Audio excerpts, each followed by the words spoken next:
അവന്റെ അമലുകൾ മുഴുവനും മറ്റുള്ളവർക്ക് വീതിക്കപ്പെടുന്ന ഒരു ദിവസമുണ്ട്. എന്നിട്ടോ അതുകൊണ്ടും തീരുന്നില്ല, വീണ്ടും മനുഷ്യന്മാർ വന്നുകൊണ്ടേയിരിക്കുകയാണ്.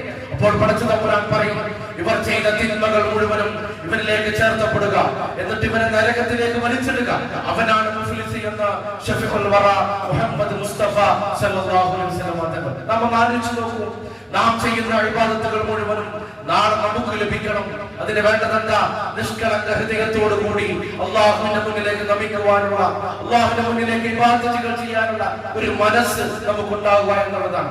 ആ ഒരു തലത്തിലാവണം നമ്മുടെ ചിന്തകളും പ്രവർത്തനങ്ങളും മുഴുവനും. ഹൃദയം ശുദ്ധിയാക്കാൻ അല്ലാഹുവിന്റെ റസൂൽ സല്ലല്ലാഹു അലൈഹി വസല്ലം നമുക്ക് 5 കാരണങ്ങൾ പറഞ്ഞിട്ടുണ്ട്, 5 കാര്യങ്ങൾ പറഞ്ഞിട്ടുണ്ട്. അതുകൂടെ പറഞ്ഞുകൊണ്ട് ഞാൻ അവസാനിപ്പിക്കുകയാണ്. ഒന്നാമതായി കൊണ്ട് പറഞ്ഞത് എന്താ? ഫത്തിലാവത്തുൻ ബിതദബ്ബുരിൽ മഅന.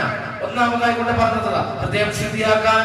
ഒന്നാമതായി കൊണ്ട് പറഞ്ഞ കാരണം ഫത്തിലാവത്തുൻ ബിതദബ്ബുരിൽ മഅന, അർത്ഥം ചിന്തിച്ചുകൊണ്ട് വിശുദ്ധ ഖുർആൻ പാരായണം ചെയ്യുക. വിശുദ്ധ ഖുർആനിന്റെ അർത്ഥം വിശുദ്ധ ഖുർആൻ വല്ലാത്തൊരു പ്രതിഭാസമാണ്. 14 നൂറ്റാണ്ടുകൾക്കിപ്പുറവും വള്ളിപുള്ളി വ്യത്യാസമില്ലാതെ ഒരു ആധുനിക ശാസ്ത്രങ്ങൾക്ക് മുമ്പിൽ പോലും വെല്ലുവിളികൾ നടത്തിക്കൊണ്ട് മുന്നോട്ട് പോകുന്ന ഒരു ഗ്രന്ഥം 14 നൂറ്റാണ്ടുകൾക്ക് ഇപ്പുറം ആ വിശുദ്ധ ഖുർആന്റെ ഉള്ളറകളിലേക്ക് ഇറങ്ങിച്ചെന്നുകൊണ്ട് അർത്ഥം ചിന്തിച്ചുകൊണ്ട് നിങ്ങൾ ഖുർആൻ പാരായണം ചെയ്യുക. രണ്ടാമതായി കൊണ്ട് പറഞ്ഞു വലിൽ ബത്നി ഖല, വയറൊഴിവാക്കിക്കൊണ്ട് നോമ്പനുഷ്ഠിച്ചുകൊണ്ട് അള്ളാഹുവിലേക്ക് കൂടുതൽ കൂടുതൽ അടുക്കുക. വയറ് കാലിയായാൽ, വയർ വിശന്നാൽ മറ്റുള്ള ചിന്തകളിലേക്ക്, വേണ്ടാത്ത പ്രവർത്തനങ്ങളിലേക്ക് ഒരു മനുഷ്യന്റെ മനസ്സും പോവുകയില്ല. ആ രൂപത്തിൽ ആ മനസ്സ് നോമ്പനുഷ്ഠിച്ചുകൊണ്ട് അള്ളാഹുവിലേക്ക് കൂടുതൽ കൂടുതൽ അടുക്കുക. മൂന്നാമതായി കൊണ്ട് പറഞ്ഞു ഖിയാമുൽ ലൈൽ, രാത്രിയിൽ അള്ളാഹുവിനോട് കൂടുതൽ നിസ്കരിച്ചുകൊണ്ട് ഇബാദത്തുകൾ ചെയ്തുകൊണ്ട് അള്ളാഹുവിനോട് കൂടുതൽ കൂടുതൽ അടുക്കുക. മൂന്നാമതായി കൊണ്ട് പറഞ്ഞു ഇത് അത്താഴ സമയത്ത് അള്ളാഹുവിനോട് കൂടുതൽ ഇബാദത്ത് ചെയ്യുക.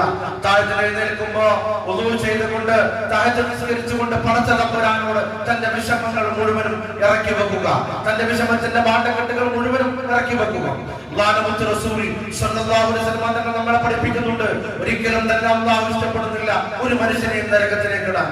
നമ്മളൊക്കെ പലപ്പോഴും കേൾക്കാറുള്ളത് പടച്ചവന്റെ നരകവും പടച്ചവന്റെ ഖബറിന്റെ ഭീകരതയും മറ്റുള്ളതുമൊക്കെയാണ്. പടച്ച തമ്പുരാനെ കുറിച്ച് മുത്ത് റസൂൽ സ്വല്ലല്ലാഹു അലൈഹി വസല്ലം തങ്ങൾ പറഞ്ഞു, ഒരു പെണ്ണ് ആ യുദ്ധക്കളത്തിലേക്ക് ഓടി വരുന്നുണ്ട് തന്റെ മകനെ തെരഞ്ഞുകൊണ്ട്, തന്റെ മകൻ എവിടെയെന്ന് ചോദിച്ചുകൊണ്ട്. ആ മകനെ കിട്ടിയ സന്തോഷത്തിൽ ആ ഉമ്മ വാരി പുറത്തുകൊണ്ട് ആ മകനെ ചുംബിക്കുന്നുണ്ട്.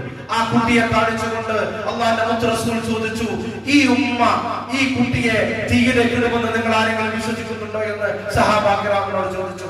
സഹാബാക്കിറാം പറഞ്ഞു, ഒരിക്കലുമില്ല. എങ്കിൽ അതിനേക്കാൾ കൂടുതൽ അനിഷ്ടമാണ് പടച്ച തമ്പുരാന് ഒരു മനുഷ്യനെ നരകത്തിലേക്ക് ഇടുന്നത്. അള്ളാഹുവിന്റെ നരകത്തിലാണ് ഒരിക്കലും ഇഷ്ടമില്ല. അതിനുള്ള പ്രവർത്തനങ്ങൾ ചെയ്യാതിരുന്നാൽ മതി. അള്ളാഹുവിനാൽ സ്നേഹമാണ്. ആ സ്നേഹത്തിലൂടെ പടച്ച തമ്പുരാനിലേക്ക് കൂടുതൽ കൂടുതൽ അടുക്കുക. പടച്ച തമ്പുരാനോട് ചോദിച്ചാൽ നമ്മുടെ കർണനരമ്പ്, നാഡിനരമ്പ് എത്രത്തോളം നമ്മളിലേക്ക് അടുത്ത് നിൽക്കുന്നുവോ അതിനേക്കാൾ കൂടുതൽ പടച്ച തമ്പുരാൻ നമ്മളിലേക്ക് അടുത്ത് നിൽക്കുന്നുണ്ട്. നമ്മൾ അള്ളാഹുവിനോട് ചോദിച്ചാൽ മതി. ആ ചോദിക്കാനുള്ള മനസ്സുണ്ടായാൽ മതി. ആ തലത്തിലേക്ക് നമ്മൾ അള്ളാഹുവിനോട് ചോദിക്കാം. അഞ്ചാമതായി കൊണ്ട് പറഞ്ഞു സജ്ജനങ്ങൾ, നല്ല മനുഷ്യന്മാർ. നല്ല മനുഷ്യന്മാർ എന്ന് പറയുമ്പോ നമ്മളൊക്കെ സാധാരണ ചിന്തിക്കുന്നതിനപ്പുറം ഇബാദത്തുകളെ കൊണ്ട് ധന്യമാക്കുന്ന മനുഷ്യന്മാരുണ്ട്. സദാസമയം ഖുർആൻ പാരായണം ചെയ്യുന്ന മനുഷ്യന്മാരുണ്ട്. അതേപോലെ തന്നെ സദാസമയം പള്ളിയുമായി ബന്ധപ്പെട്ട് നിൽക്കുന്ന മനുഷ്യന്മാരുണ്ട്. അവരുമായി കൂടുതൽ കൂടുതൽ അടുത്ത് അവരോട് കൂടുതൽ സഹവാസമുണ്ടായാൽ നമ്മുടെ ഹൃദയത്തിന്റെ മാലിന്യങ്ങൾ മുഴുവനും കഴുകിക്കളയാൻ നമുക്ക് സാധിക്കും. ഏറ്റവും പ്രധാനമായി നമ്മൾ മനസ്സിലാക്കേണ്ടത് വിശുദ്ധ ഖുർആനിന്റെ ഉള്ളറകളിലേക്ക് ഇറങ്ങിച്ചെന്നുകൊണ്ട് അത് മനസ്സിലാക്കുക എന്നുള്ളതാണ്. ആ രൂപത്തിൽ മനസ്സിലാക്കിയാൽ അവരുടെ മരണവും അവരുടെ ജീവിതവും നമുക്കൊരു പാഠമാണ്. ആ രൂപത്തിൽ മരണപ്പെട്ടു പോയ, ആ രൂപത്തിൽ നമ്മുടെ മുമ്പിലൂടെ നടന്നു പോയ ഒരുപാട് ആളുകളെ നമുക്ക് കാണാൻ സാധിക്കും. ആ രൂപത്തിൽ നല്ല മനസ്സോടുകൂടി നമ്മൾ മരിച്ചാലും നമ്മെ കുറിച്ച് നല്ലത് പറയുന്ന, നല്ല ചിന്തയുള്ള നല്ല മനുഷ്യന്മാരായി മാറി നിഷ്കളങ്ക ഹൃദയത്തോടു കൂടി പടച്ച തമ്പുരാനെ കണ്ടുമുട്ടുന്ന ഉത്തമ സമുദായത്തിന്റെ വക്താക്കളായി മാറാൻ നാം ഓരോരുത്തരും ഈ വിശുദ്ധ റമദാൻ കൊണ്ട് തയ്യാറാവുക. അർഹമുർ റഹീമായ മലിക്കുൽ ജബ്ബാറായ റബ്ബ് നമുക്കതിന് തൗഫീഖ് നൽകി അനുഗ്രഹിക്കട്ടെ. നല്ലത് പറയുവാനും അതനുസരിച്ച് പ്രവർത്തിക്കുവാനും റബ്ബ് തആല നമുക്ക് തൗഫീഖ് നൽകി അനുഗ്രഹിക്കട്ടെ. അനുഗ്രഹിക്കട്ടെ. വിശുദ്ധ റമദാനിനെ വേണ്ടതുപോലെ ഉപയോഗപ്പെടുത്തി നല്ല രീതിയിൽ മുന്നോട്ട് ഗമിക്കുവാൻ അല്ലാഹു സുബ്ഹാനഹു വ തആല നമുക്കൊക്കെ തൗഫീഖ് നൽകി അനുഗ്രഹിക്കട്ടെ. നിങ്ങളുടെയൊക്കെ പ്രാർത്ഥനകളിൽ ഈ എളിയവരെ ഉൾപ്പെടുത്തണം. അതേപോലെ തന്നെ മാതാപിതാക്കൾ മാരകമായ രോഗത്തിന്റെ ചികിത്സയിൽ ബാപ്പാക്കും ഉമ്മാക്കും രണ്ടുപേർക്കും ക്യാൻസറിന്റെ ചികിത്സ നടന്നുകൊണ്ടിരിക്കുകയാണ്. അതുമായി ബന്ധപ്പെട്ട് ചികിത്സകൾ നടന്നുകൊണ്ടിരിക്കുന്നുണ്ട്. നിങ്ങളുടെ ആത്മാർത്ഥമായ പ്രാർത്ഥനകൾ പ്രതിസന്ധി ഘട്ടങ്ങളിലൊക്കെ കൂടെ നിന്നവരാണ്. അറിഞ്ഞോ അറിയാതെയോ നിങ്ങളൊക്കെ കൂടെ നിന്നവരാണ്. എപ്പോഴൊക്കെ തളർന്നു പോയിട്ടുണ്ടോ അപ്പോഴൊക്കെ കൂടെ നിൽക്കാൻ ബഹുമാനപ്പെട്ട ഇല്യാസ് മുജീബിനെ പോലത്തെ ആളുകളുടെ മുൻനിരയിൽ നിന്നുകൊണ്ട് നിങ്ങളൊക്കെ എപ്പോഴും ഉണ്ടായിട്ടുണ്ട്. ഇനിയും നിങ്ങളുടെയൊക്കെ പ്രാർത്ഥനകൾ ഉണ്ടാവണം. അർഹമുറാഹിമായ മലിക്കുൽ ജബ്ബാർ റബ്ബ് മാരകമായ രോഗങ്ങളെ തൊട്ട് നമ്മയും നമ്മുടെ അഖിലുകാരെയും ഒക്കെ അല്ലാഹു കാത്തുരക്ഷിക്കട്ടെ.